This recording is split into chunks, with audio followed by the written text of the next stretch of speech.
Hi, Tom Chapin, Just Outdoors. Next program is going to be kind of amazing. It's going to involve Paul Dick here, famous snowmobiler from Grand Rapids. A lot of history in it. Yes, and there is, he's going to go on a trip. He's going to go on a 33,000 mile trip into Canada. No, not 32,000. No, not 32. No, Let's it's about not, 3,000. Yeah, let's not, Okay. like 3,000 mile Okay. trip into Canada and back to Grand Rapids, right here in Grand Rapids. And it's going to start on March 1st. And we're going to look through all the logistics of the trip on this next show, and the equipment, and what kind of equipment he's going to use to get through this trip. There'll be 3 of them going, and we're going to follow this, and we'll let you know how it goes, and we'll show you all this in the next show.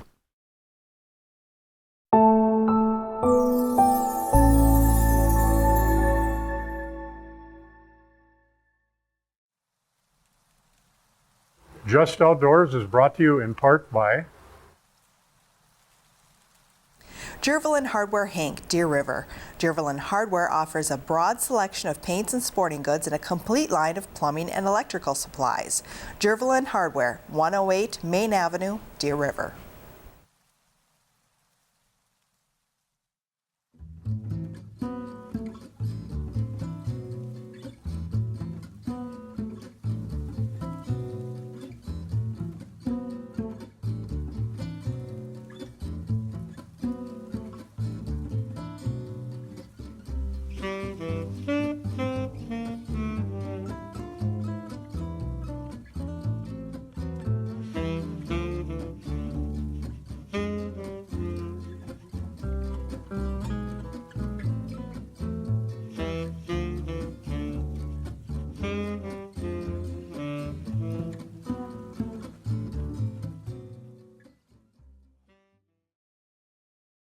Hi, my name is Tom Chapin, and welcome to Just Outdoors, ICTV.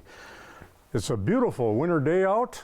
It's about 6 below zero, bright sun, just a gorgeous day for snowmobiling. And we're going to be talking snowmobiling today. We have a special guest, Paul Dick, who is going to be telling us and explaining to us a trip he's going to be making here within the next 3 weeks. About a 3,000 mile trip up into Canada and back to Grand Rapids. And it's going to be quite an adventure.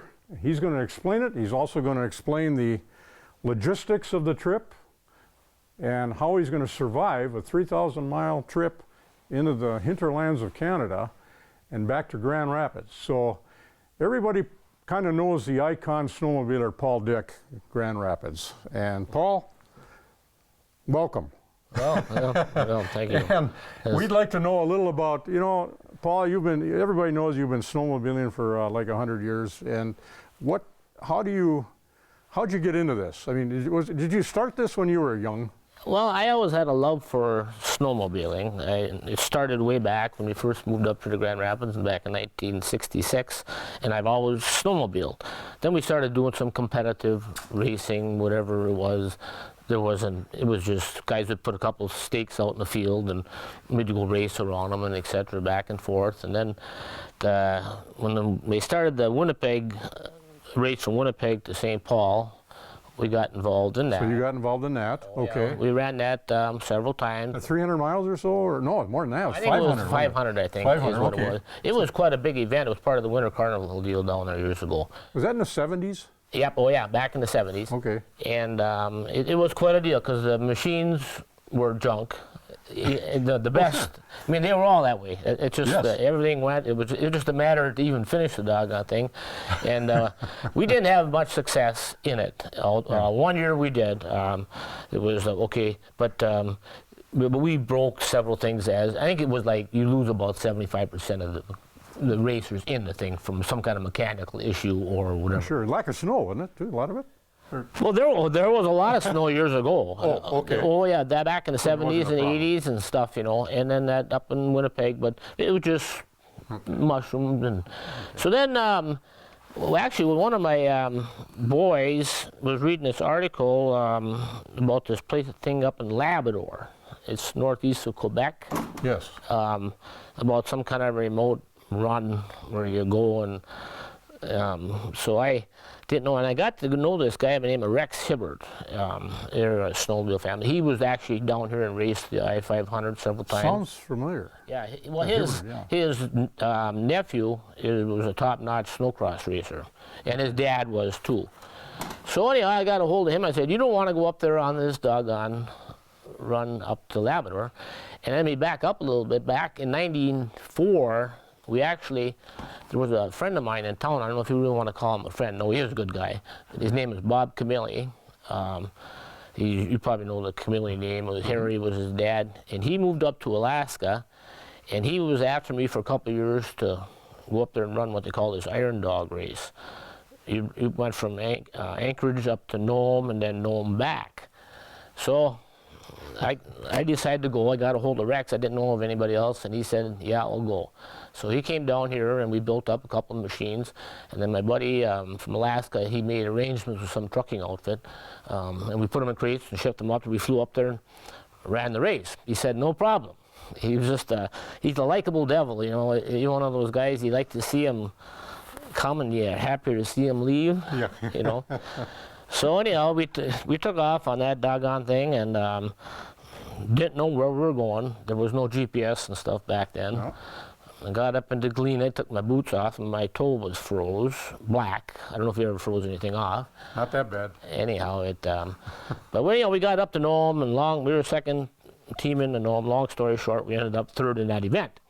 That's pretty good for the first time. Oh yeah, it was, you know, not knowing, and Yeah. we had some mechanical issues, but it wasn't too bad. Okay. So then when this Labrador deal came up, he said, okay, so we went up there, and that is quite an adventure, I'm telling you. You know, we went up there 3 times, kind of gets in your blood. Great people up in Labrador, you know, and that's kind of why we went back. We met a lot of friends to this day that we still Sure. communicate with. A guy from Nova Scotia, he helped us with not help, but he gave us a lot of pointers on how to build these sleds and stuff, and different things. And so but we finished the race up there. We got a 5th and a 3rd and a 5th out of, there they lose about 50% out of like 30 teams. And Due to mechanics, right? Most of usually, well, there is. We came upon one team one night. The guy broke his femur, and so there's a lot of. Don't stop you. Oh yeah, there's a lot of different things can happen, you know. Yeah. And fortunately, we didn't have any major, bodily things. You know, it was just, and our machines held up good. Although last time we were up there, we had. We went through 3 sets of front ends, the A-frames, they are anyhow, a lot of rocks. I mean, you hit, and you've got to bring all the stuff with you. That's what you do. And we drew, and on that particular run, we drug one of these toboggans. Everybody had to. Every team had to have 1 or 2 toboggans with a minimum of 6-gallon cans of gas to do it, because it was so remote. And when we left there that first day, we were. From Lab City then, it was 37 hours by the time we stopped up in Kuujjuaq. You know, that's a long time on a snowmobile. You know, you watch the sun go down and the sun go up and the sun go down, and it was, you know, by the time we got up there, it was 40 below. And the sun doesn't stay up that long, does it? No, it was in March, you know. Oh, so it's, you got about it's still, but it's, the temperature it doesn't really get you that bad. It's the wind, you know, and I know one thing. And we're going to be talking about that on this trip here. You're going to be traveling a lot of dark at night. There was one time up there, I almost lost my partner, Rex. That's where you got to go as a team, see. And it was like in the afternoon, the sun was shining, and the wind was blowing like a banshee, and I couldn't see from here to apart. So we got a quick snap rope we tie together. You know, and you don't go fast, obviously, but at least you can stay together, and so you don't lose your partner. And if it's dark, a lot of times you can see the light, you know, and go from there until you get out of it. Wow. Yeah, so that's what we did there. And then this guy by the name of Rob Hallstrom, he's been an avid snowmobiler for years, and he was up to Labrador one time, and they didn't have real good luck. And last winter, he called me up, and he was going to go up into Manitoba, and they were going to trailer up and go from wherever, Thompson up to Churchill. and the timing wasn't right, so I couldn't make it, and then we just got talking. We said, that'd be kind of fun just to leave right from Grand Rapids and go. So he said, yeah, that would be. Well, then, so I got a hold of my buddy out in Idaho again, and Rex, and he said, yeah, that would be. Well, he's an avid snowmobiler. Very good, deep snowmobiler. He's been around deep snow all his life. I mean, they've got. So one thing led to another, and we rustled up machines, and here we are. Here we are. And, Okay. and going, so. Okay, well, that kind of gives you a little bit of idea why you're doing this, but Yeah. you're not 100% sure why you're doing this. No, it could be a little bit a bubble off.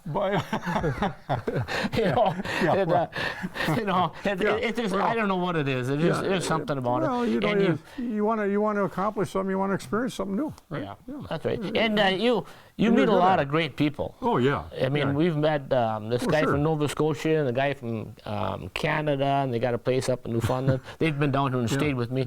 I mean, all different walks of life. I mean, there's. But you all have something in common, though, so it's, Oh yeah. So, We're it's just like Rex says up there. He said, this isn't really a race. This is a gathering of a bunch of fools. Okay, okay, let's start there then. Okay. Now we're talking about the logistics of this thing. Is you're going to be leaving here from Grand Rapids on March 1st. Yep. And right from here, and you're going to be heading up. How long is this trip, you think, going to take you? Well, hopefully we're going to pull it off in 10 to 14 days. 10 to 14 days for a 3,000-mile trip. Or more. Or more. That's or probably, less, Yeah, it depends on depends. it, yeah. Okay. And we're going to be talking here about the sled and all that kind of equipment, but let's talk about the food. For how are you going to survive on food? I mean, are you going to be stopping at different places up there? Yeah, there's villages along the way. I don't know. Those guys have been doing all that. Yes. You got another person that's doing the food thing, and well, they've been doing where we're stopping. Okay. And there's fuel, and food or whatever. And sometimes you just eat whatever's available. Yeah. And then, but we pack everything along. Good jerky, and jerky, granola bars, water. And then whatever we freeze up and then put on that cooker. I think I was telling you about we'll talk that. about the cooker that Yeah, you and then, fashioned up. Yeah, for this you just machine. wrap it up in tin foil and then put it on there. And you can suffice. I mean, granted, I like to have a nice steak, but but you don't have to have it. You know what I mean? You can get by with whatever for a day or so. But there's going to be a lot of area you're going through that is just barren, nobody, right? Well, the way I understand it, when we get up north there, we're going to have our work cut out for us, because it's not, there's not many people go through there, like from Churchill over to Tule Lake and stuff. So, and with the deep snow and everything, it's, so that could hold us up. We don't know. This was all kind of a new experience. Yeah, here, I mean, we can't just say we're going to go so many miles a day, because. So if you aren't bad in 3 weeks, we should start looking for you, maybe. Yeah, well, we're going to have some kind of a tracking device I figured called a spot. Yeah, okay. So what's the temperatures going to be up there?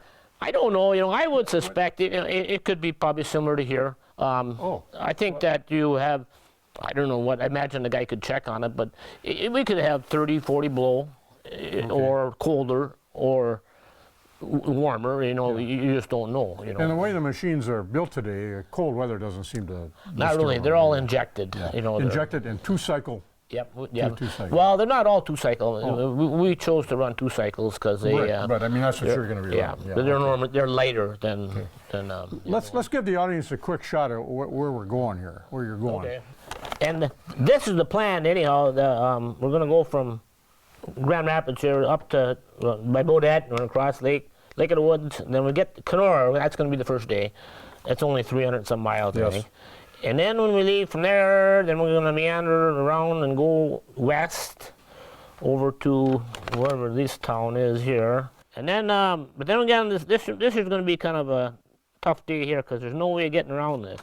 It's a couple hundred miles we got to run on Lake Winnipeg up to wherever this is. I forget the name of these towns. Yeah. Then you cut to the east. But there's some winter roads up there, and there's some different places. This he just kind of tentatively jotted it out. And so we might change it a little bit. Like I said, those guys, they know this. You know, Area, they've okay. been doing, they've been Google Earthing and all that business. But eventually, Yeah. all the way up, and this is Churchill on Hudson Yep. Bay. That's Churchill in Hudson Bay.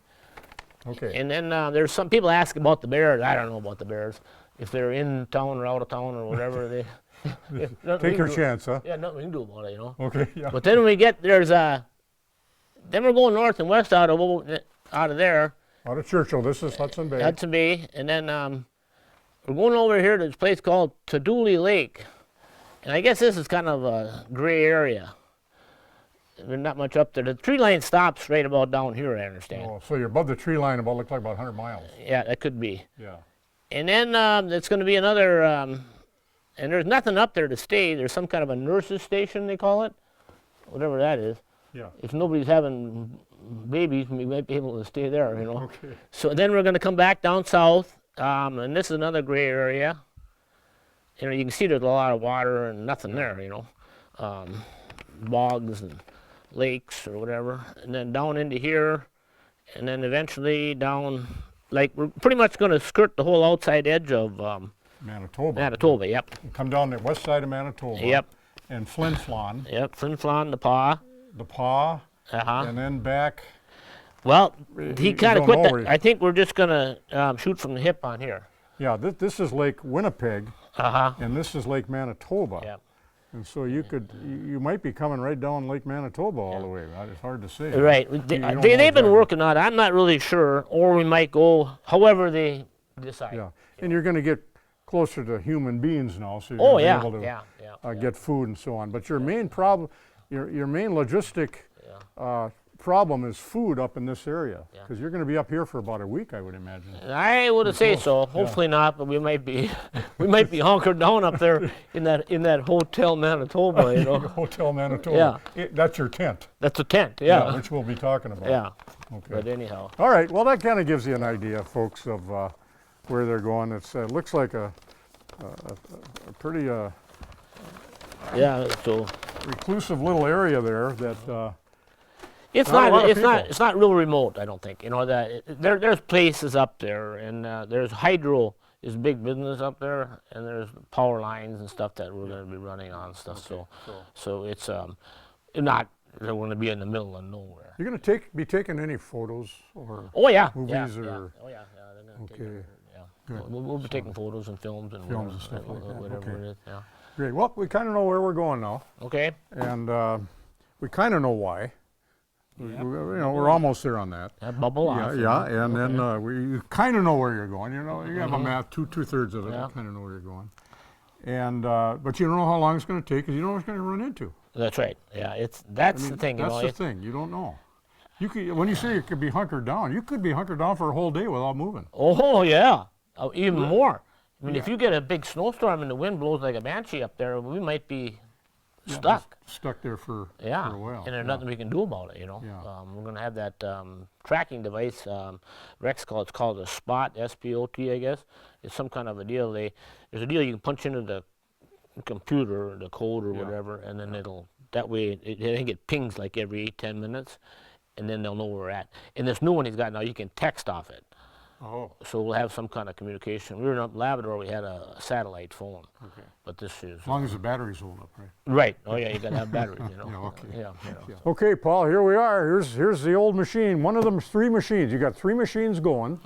Well, right, yep. 3, and they're all the same machine, right? Same size motor, same chassis, everything's the same. Okay, so we have an Arctic Cat, But it's called a Norseman. It's a Norseman, 600. and it's got how big of an engine? 600 cc, 600 cc, 2 cycle. 2 cycles. And Yeah. they've been out for several years. Yeah. Now there's some modifications that you've done to this. We'll talk about that, and then I want to. I don't know about these skis. If those skis are normal on a machine like this, but why don't you take us through this from the front to the back? Well, yeah, this particular Norseman, it comes with these wide skis because they're basically a cross between a utility and a regular snow machine. They're made for going through deep snow and whatever. Boy, they are wide. Yeah. And they do fortunately we've had enough snow this year, so I've been out testing quite a bit. Yes. And they do pick up quite a bit. You know, the keel's a little bit aggressive underneath there, but we can live with that. You know, it's and then you got to have good carbides on, because you hit rocks and etc. and do that. Then we put these are auxiliary bumpers on. You put these on. Oh yeah, yep. Okay, these are all modified bumpers. Well, they're actually like an accessory, but this particular one I had to modify them a little bit. Then we can wrap rope around on these hoops and stuff. Sure. And they get it. So these are strong enough to. Well, yeah, You could pull the machine with. Oh yeah, Okay, yeah. all You right. got to pull it on the front side. And then the lights on most snowmobiles today, they're all okay, but they aren't quite bright enough. They, you know, these are a LED light. I get them up to at Shrunks in town, and I've been running them for about 2-3 years. Okay, these are added on. Yep, added on. We got them wired in direct. We put them on a like a cam type deal, loose. So if it's snowing out, it's you know, it's a bugger when when you got them on high beam. It's like you're going through the stars. You know, this way you just bend it down. See, and then you can. Everybody's seen that on their cars. Yep. Right? Yeah. Okay. And then we put, you know, we bring 2 windshields along in each machine. So if one guy tips over and breaks, you might break 2, but at least you have a spare. So this is a separate windshield, and it just sits right It on. just sits on there. You got a bungee it on there. Okay. This kind of protects you too. It gives you a double protection. Yeah, it does, you know, but it's the wind that gets you. Then we put these add on their flares to break the wind. It's an accessory type deal. Oh, these right here breaks the wind Yeah. around your body on the left. Yeah. Okay, and And then then you got a netting system. So it's a spring low. Yep. And you can put gloves, goggles, gloves, all kinds of whatever it stuff is. in. Boy, that's nice. And then we got some deals here. We'd be able to put water, because you can pick up heat from the engine and the Okay. the pipe. It doesn't freeze. So you have a box that you put in here? No, I just got a bag. I got one on Bag, over there, okay. and it kind of puts in there. We kind of stay away from boxes. Seems like everything the You want it to form, I suppose. you form, yeah, and Okay. you can tighten it up, and it works Yeah. in pretty good. So you'll put your drinking water Yep, in here. Yep. So you always have fresh drinking water. yep. You know, it Okay, might be that- warm, but that's okay. You can Well, always it's a cool lot it down. better than frozen, right? Yeah, Okay. right. Okay. And then Oh, so and that's then that's a we go back, modification. and then we got these muff deals on there. You know, they're aftermarket. It's a to keep your hands warm. Yeah. Well, back here, maybe they can. It's these right here, right? Yeah. These muffs here that Yep. keeps your hand nice and warm and. Yep. And Keeps hand the warmers wind work off. very good on them. You know, they're you got a low and a high and an off. Okay. And then as far as here, we put mirrors on, so you aren't looking around for your buddy all the time or your partner. You know. Okay. So those are put on. Yeah. Okay. And Right then on the windshield, huh? Yep. Yeah. Why not? yeah. Sure. And then pretty much underneath the motor is pretty much standard. On the back, I don't know if anybody's been on a snowmobile, but you have a tendency to get stuck. And so we put these handlebars on here. You know, your leverage is much better here than down This here. this is like oak or whatever it is. Yeah, they're isn't it? regular wheelbarrow And handles. you can use oh, yeah. this. You can pick that So right you up can, and you move the can push it machine. around. Yep. Wow, and so if you're in deep snow and you get stuck, Yeah, it helps. You know, you can, like I say, you can pull here better than you can down there. okay. And then we have there's a lot of stuff, but we'll be all hunkered up with all this stuff. But you know, like this is oil, and then I got 40 pounds of salt in the back right now, just for weight, you know, because that's about what we're going to be hauling for testing purposes. Testing, okay. Yeah. I see you got a You got to have a shovel. shovel. Yep. And then the gas is, you know, this is one of those good funnels that separates the crap out of it, I Yeah, guess. And this here is called a Terra pump. The doggone thing, it really works good. It runs on 4 AA batteries, and because sometimes when these cans get all strapped full of ice and snow, you got unstrap, and this way we can just screw this down in there and then hit the switch and. Yeah, you don't want any water in the gas. Right, That's exactly. the main That's thing. why we got this here. Yeah, so that's your transfer Yep. from the tanks that you're going to be talking about those Yep. later. Either that that or we you're can gonna lift be up the can. You lift Yeah. up the canvas. Uh-huh. A lot easier. Okay, what else? And then Any- underneath there, we put, it's a fiberglass overload spring on them. It's made by Arctic Cat. It's made for actually a Bearcat. They're so that we don't have so much pressure on the stock springs. You know what I mean? Because we'll be hauling quite a bit of weight, and you know, you don't want to lose your spring, to break your main torsion spring. Okay. So you put those overloads on, then you can flip them down if you don't need. But chances are we'll just leave them up. And then all the other stuff we strap on, we'll have a lot of stuff on board. By the time we get done fooling around with wood and everything else. The hitches, we modified that a little bit. I had an issue with one. I twisted it up and doing some testing stuff. Well, here they can see the hitch right here, same hitch, right? Yep. Okay. Yeah, they're. This is all modified here. Well, I just fish plated it. See, this is the one I twisted up. Okay. See, and it. That was from your testing. Some of the testing, yep. And that's what testing is for. That's right. Yeah. So I'm glad I did. You know, Yes. And then, but anyhow, that's what we did. It.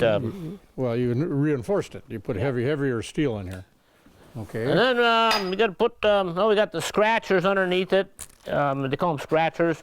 It's a deal you pop down and scratch the ice or snow, especially March. This time of year you get where there's no lube.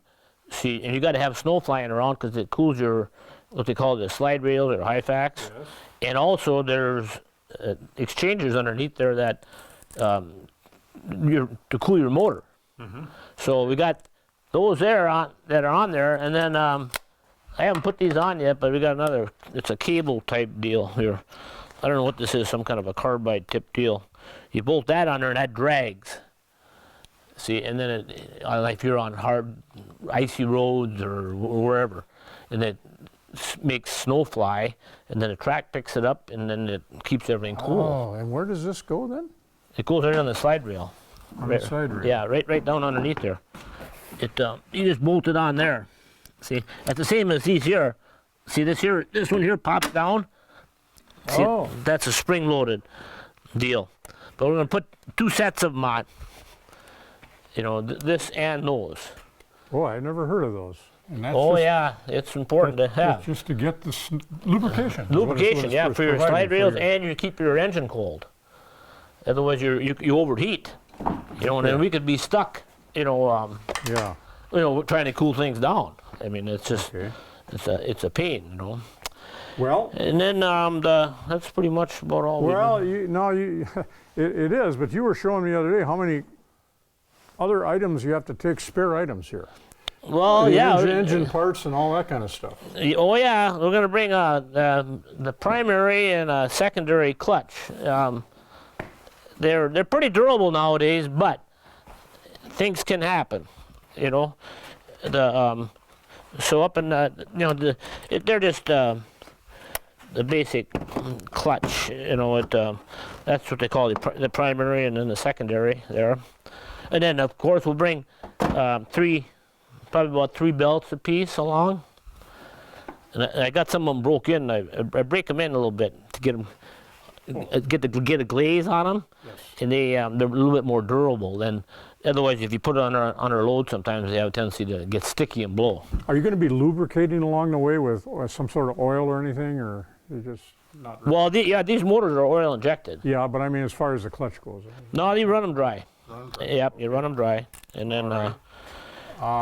Also, how about parts for your engine? Well, we're going to bring a cylinder along. One? Yeah, and I hope we don't have to get into it because that's a job. We're going to bring a cylinder and a couple pistons along, and then. You had one sitting there. It's a. You know, because it's a job when you get into the motors. We've been through that before. Yeah, it's basically a 600. It's a Noop cylinder. Yeah, but you know, got to bring O-ring kit and base gasket kit and then couple pistons. Then we mark them mag side or PTO side. There's a C clip in there. It's called. That way you don't have to take in. You only have to put one in. I don't know if you've ever been into a snowmobile motor, but there's little spring clips in there. That way everything's done. You try to do things whatever you can ahead of time, you know.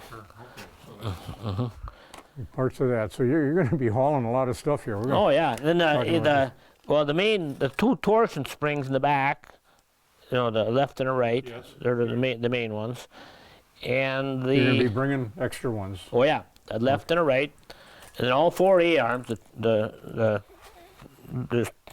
two bottom ones and the two top ones off the front end. This is this is a bad thing because when you hit rocks, it's hard on equipment. And then we'll bring probably two shocks and springs, because usually when you bend the front end up, it breaks the eyelid off on the shock, so your shock is shot too, you know, until you get it repaired, put a new base on it. And let's see what Well, else. you're not going to try to make it a race. You're just No, gonna try to no, get but it things through. happen. I'll tell you. So speed is like anything yeah. else, right? Yeah, you know, you can, out of the clear blue, you can be going down someplace, and all of a sudden, it depends upon the snow conditions. If it's real fluffy, and you all of a sudden, bang, you hit a rock. I mean, and you don't even see it. I mean, it looks like it's all flat, you know. And then that happened to us several times when we were up north there. So you just got to be prepared, you know. What does a machine like this weigh? I think they're right around 700 pounds. Okay. You know, I'm not really sure. They got a bigger gas tank than the normal machines. I think it's 13 gallon. You know. One other thing you wanted to show us was where you're going to cook your food. You had a situation yeah, where got, you built Rob's something. got it down there. I told him when he comes up here to cook up some nice sausages for me. I'd like to try it, you know, before we get up there in the bush, you know. But he said it's not real big, but it clamps on this thing here somehow. And this is your exhaust pipe. Yep, and that goes into the snuffer box. And it's pretty hot right here, you know, when you're running. Yeah. And it's aluminum. It's got some kind of a flipper deal on it. And then you put your food in there. You mix it up in tin foil. And then if it's frozen, no big deal. You just put it in there and close the lid, start up your machine, and drive however long it takes to. A lot of times you can smell when it's done. Oh, okay. You know, Have you done this before? No, but I've talked to guys that have done it. You know. So you're cooking your food as you're moving. Yep. You know, And you're having a hot meal a day. if we need to be, yeah. If If we can't get to some place that's got something, Right, you know what I mean? okay. Because, you know, beef jerky and granola bars and water gets old after a while. Yeah. You know, it's nice to have something made up. Okay. So that's where you just fashion that up, and Yeah, and that's. might as well use the heat. Otherwise, you just Oh yeah, Get rid I of mean it, it's just the way it is, you know. And okay, oil reservoir. yep, that's the oil tank. You know, So you got to take extra oil. Oh yeah, we're looking at about 15 gallons of oil 15 gallons of oil for everybody. for all three of us. Yeah. Yeah. Okay. Yeah, that should Okay. be All right. suffice, you know. We're just overkilling a little bit on our fuel, maybe, because Well, we're better off to have it than not. You but know. you're not going to get more than 12, 13 miles a gallon on this. I stuff. wouldn't suspect so. I don't really know. I think if we got on like a real flat groomed trail or something, you probably get 15, 18 miles a gallon. I don't really know. That's a lot of miles, and a lot of gallons. Yeah, Yeah. but it depends upon the conditions, you know. Yeah. Okay. And, So there's going to be spots up there, Paul, where you're going to not be able to get gas. Mm-hmm. That's why you're taking gas. You're going to go as far as you can to get gas, and then you're going to fill your cans up from there. Well, we're going to kind of take and we don't want to drag along any more than we have to. Yeah. You know, so, and these particular boggins pull better. They pull the best with 2 cans full. Okay. Should we show everybody Yeah. what you got going here? Can you? Yeah, they pull best with 2 cans full. I pulled them with 8 full, and you know what you got a load on behind. So you got about what 7 pounds per gallon. You got how many gallons here? You got Well, 40 gallons, right? So we you're got about 50 gallons. 50 here. gallons. Yeah. Okay, that's right. 2, 4, 6, 8. Yeah. Yeah. But we probably won't do it, and then depends upon maybe one guy. Maybe we'll work it out. Maybe one guy will bulk up on him with more fuel, and the other guy, you know, less. It will just kind of work out where we're going, and whatever, you know. So you got over 300 pounds of fuel here for sure. But we should be okay with, like, if we had all 3 boggins full of fuel. That's a lot of fuel, you know. Yes. But we the chances are we're not going to need to do that, you know. Okay. And So, but okay, so you're going to be putting stuff on top of this, aren't you? oh yeah, like we got to put that hotel on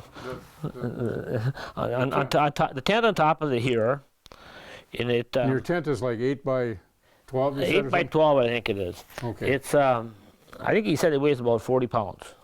He's got some kind of bag he's putting it in, and he's got it strapped in the middle. You don't want to cinch it down real tight there or there. We try to keep it in the middle, so when you go over stuff, this thing can still flex. This flexes. Oh yeah. Yeah. Okay. Yeah. So what you did is you built connectors on here, and boy, these are strapped down. Those aren't going anywhere. Yeah, but they take quite a beating back there. That's why you got to Yeah, kind of. well, of course they do because of the Yeah. length behind your thing. Okay. Okay. The thing that fascinated me the most was this sled. So tell me about this sled. What's it made of and how thick? I want to say it's Vexillar. I forget the name of it. I get it down the cities down here at Plymouth. It's 15 feet long?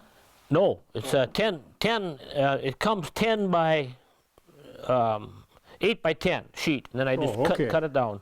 And that one there is empty. I don't know if you want to look at that one, but it's the same. They're both the same. But there's 3 runners underneath there, so it doesn't slide around. And then on the back side, 2/3 of the way back, we've got a carbide. It's basically a ski carbide, because you get into some icy conditions, like a lot of times next to, rivers or whatever. The boggin will want to slide, and then you'll be jackknifed. And so that seems to work pretty good. Now this is going to be full of equipment, right? Oh yeah. I mean, even up here. Oh yeah. That's why we got all these tie downs on here. Duffel bags with clothing and parts, and that the tent and the stove, and then whatever Chainsaw. Oh yeah, got to have a chainsaw, an extra chain. I mean, and so we got all that stuff in a bag, and then plus our clothing and stuff, and we'll probably put some parts on here that hopefully we won't use. In bags. In bags, yeah. We found that to work the best, those cinch straps seem to work pretty good. These things with the teeth on them, they kind of grab. And they're easy to get off too. Yeah, and those ratchet straps can be kind of a pain trying to put it in there. And especially cold, frozen snow. Oh yeah. Yeah. So every sled, all 3 are going to have this many cans on it to start with. Yep. And then you're going to pile all your other belongings, your tent, and all the equipment that you need, your parts, onto this sled beside. That and onto the machine. We'll be able to put a lot of stuff up here too. Oh yeah, you can put it up pretty high. Okay. Can we flip this over and show them the bottom of this sled, Paul? Yeah. Just to show the runners on that thing? It's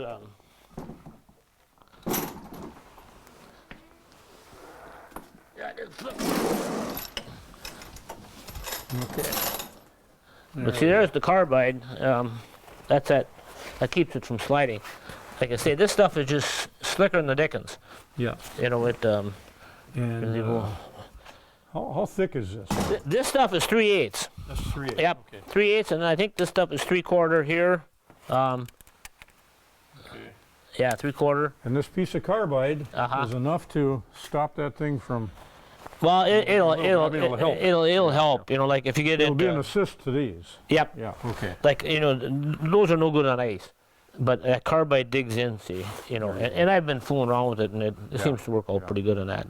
Well, and this thing flexes. Oh God, yeah, they they flex. So we're going to show that out here. Yeah, that's fine. Go Yeah, over the hill, they I mean, it goes like a snake. The doggone this stuff, and you think it would break, and thank God it doesn't. Yeah, and it'll take the cold too. So. Yep. Yeah. Okay. Yeah, I think the colder it is, the slicker this stuff is. Well, you won't have a problem with being slick then. No, hopefully not. Okay. What else can we talk about here on the sled? Anything? No, that's pretty much covered it all. Like I said, a lot of cinching down. The gas cans, I wish we had better quality cans that we could get a hold of, but You can't. Well, I mean, that's the way it is, you you don't want metal cans because they're heavy. No, they're heavier and Those are... but they're not quite thick enough. I got one laying around here someplace that's actually came from Canada, and they're a thicker plastic? thicker plastic. Yep. And but we should be okay. Yeah, they're not going to move around. Yeah, we got them cinched down. Although you can, they take more of a beating back there than you think, when they get flopping around. Sure. And then what we did was we put the hitch. There's a hitch on both ends on all these boggins, and so that way, if we get into an area where you got one guy has to maybe unhook and he can break a trail through, then the other guy can come along and pull 2 boggins. Sure. You see. Sure. Or unfortunately, if you have a machine go down, you can take the gas cans off, and they're made in a way where the track sits right in this here, and the skis hang off the side, and you can pull the machine. You can put a machine on it. Oh, hell yeah. Yeah. Oh. Yeah. Yep. You put the machine right on there. You got to take the gas cans off. Well, sure. And then, But I mean, yeah, so this is made, actually, you could put a 600, 700 pound machine on top of this. Yep. In case you had to. Yeah. And then they'll slide, yeah. Yeah, we haven't done it yet, and hopefully we won't, Yeah. Well, boy, I can't think of anything else right now as far as, how many pounds do you think you're going to have on each? Do you have any idea? I would say probably Or time you 500? pick up a lot of snow and ice, and if you get running into slush and stuff, I would say we might be pulling, 800,000 pounds. On each sled? Possibly. Possibly. That Yeah. could be the maximum on it. Yeah. Okay. You don't know. Yeah. But you can get rid of a lot. That's why that rubber hammer there, we bring one of them along, and you beat. Like the machines, I would say on a given day, when it's cold out, you can probably pick up 40 pounds of ice on the snowmobile. Just on the snow. Because when the cooling system, the snow comes around, it sweats and drips and sweats and drips, and then pretty soon the ice builds up, and you can have so we bring none of them along, then you can beat the snow or the ice off that, off of this, off your hitches. I put a product on these things called fluid film. It's a spray lube. That way the ice doesn't stick to it. It's a lubricant, kind of like a WD-40, but more of a high-tech one. The gas, we put these here, especially when it's cold, snow is real fine, and it'll find its way into the doggone displaces.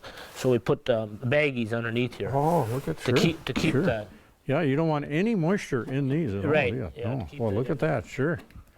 it's just a simple little fix or whatever. Okay. And like I say, fuel is an issue. We want to make sure we got the best we can. And you mentioned something about getting fuel in Canada. It might not be as premium as you want. Well, yes and no. See, when we get some of these remote spots, you don't know how long it's been there and how it got there in some rickety old rusty transport truck or some barge on a lake, or you don't know, and so we're a little bit concerned about that. So, Boy, that could screw up your engine real quick. couldn't it? well, if it can be an issue. I forget the name of the stuff my partner on Idaho's got. It's called MedTech or some doggone thing, some kind of an ad. There's a million kinds of different fuel stabilizers out there. But he's had pretty good luck with that. So we're going to bring some of that along. But you always use high test gas and all this stuff, don't you? If it's available. Available. Yeah. I mean, Yeah. 91 octane. 91 non-oxygenated. And I think they have a lot of that up there. There's a lot of snowmobiles up in Canada, Arctic Cats, Skidoo, Polaris, whatever. And a lot of them run it. So hopefully we won't have an issue. And then we won't be, on the hammer that much either. We have had it here. We could hear it in Labrador one time, where the motor knocked and pinged after we went to one of those remote spots because they detonate. The quality of the gas wasn't good. We didn't lose the motor or anything, but it could. Oh yeah, but it does make a difference, All right. Well, I think we didn't cover everything, but we got, well, pretty much. But I think the audience can see what a job this is, just the equipment part of it. let alone the map and where you're going and all the food and all that stuff. So what we'd like you to do is take this out, and we're going to watch you test this sled on a little mound of snow out here. Go around a couple times there so people can get an idea how this thing flexes. Yeah, you'll see it. You're not going to see much of it, but you'll see how it goes. I just want you to. Could you do that? Sure. Okay. Yeah. You can see the flexing of that sled is amazing, and especially when you get more weight on it, it's going to flex more. It just kind of follows the contour of the hill, and any bumps you have, it's not bouncing, it's just flexing on whatever mound you have there.